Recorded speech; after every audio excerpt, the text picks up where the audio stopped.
Hi guys, it's the VI show. Today we have back the two gloomy dudes, Tony and George. Also we have back Bill, who is a political strategist for the Democratic Party. Now then guys, today's show is going to be a little different. Tony Gloomy Dude #1 kindly invited me to the UK on the 2nd of April to attend one of his senior management meetings. When I got off that plane, and it was like walking into a deep freezer. Anyway, today I am going to return the favor and let Tony introduce the show, so without further delay, give it up for Tony.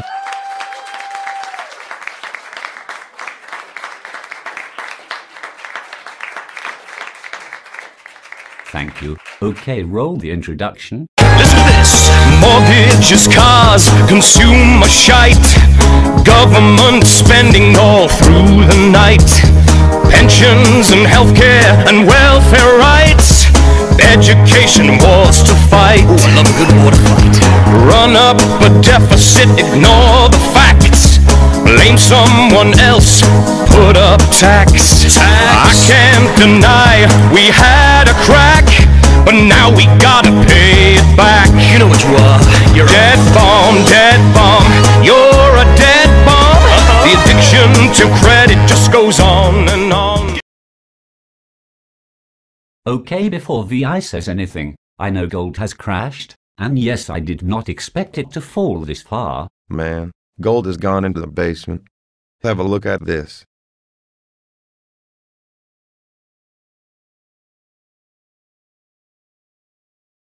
Tony, don't you see, we are in recovery, and when economies do well, the price of gold falls. Good times are here to stay. Hey man, I agree with that. What have you got to say about that, Tony? The truly awful fundamentals have not gone away. The debt within the Western nations is seriously getting out of control.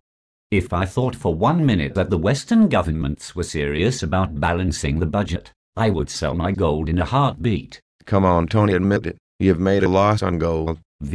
I have been buying gold and silver for the last few years, and at the moment I am still in profit. Hey, Tony, how much does gold have to drop per ounce before you start making a loss? Gold would have to drop just over $100 per ounce before I would make a loss. Hey, Gloomy Dude, it's going to drop further, man. If gold continues to fall, I shall continue to buy, because I seriously believe that gold will rise once reality creeps in. Tony, the only reality that you need to know is that we are in recovery.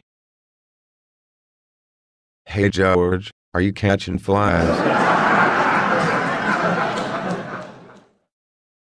Bill, can you define recovery for me? You just have to look at the markets and see how well they are doing. What do you think is causing the markets to rise? The markets are rising because we are in recovery. Bill, we are going around in circles. Let me remind you of a few important facts. Quantitative easing is still continuing at $85 billion per month. This includes mortgage-backed securities. Do you know how much that translates to per second? No. VI, do you know? Hey man, I don't even understand the question. Hold on to your seats. The answer is going to shock you. It is $32,256 per second. Bill, what was the budget deficit last year in the US? I don't know. VI, do you know? What do you mean by deficit? The deficit is the difference between what the government receives in taxes and what it spends in a year.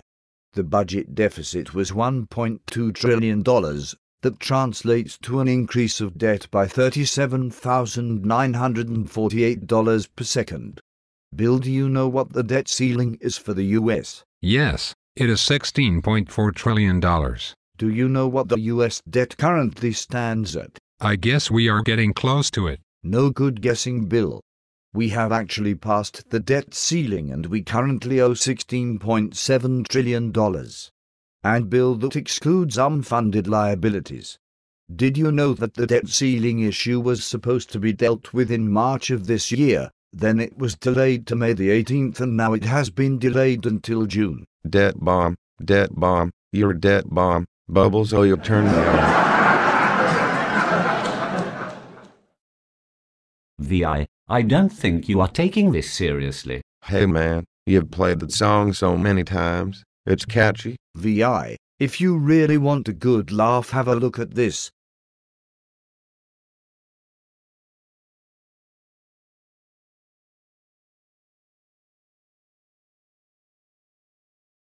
In the BBC article it states that there is an expectation for the Federal Reserve Bank to cease quantitative easing. That will not happen in the near future, because if it did, the economy would collapse. I believe that the Federal Reserve Bank will continue with quantitative easing, and that's why gold and silver will increase following these sharp dips. Sharp dips. Man, it's gone off a cliff. We shall have to wait and see what happens to the price of gold. In the meantime, I shall continue to buy in the dips. You are a mug, Tony. Gold is going down. VI, I never intended to sell my gold in the near future. I agree I did not buy at the bottom. However, when gold starts to rise, at least I will have the physical stuff. Interesting debate. I would like to put it to the viewers as to what you think will happen to gold in the near future.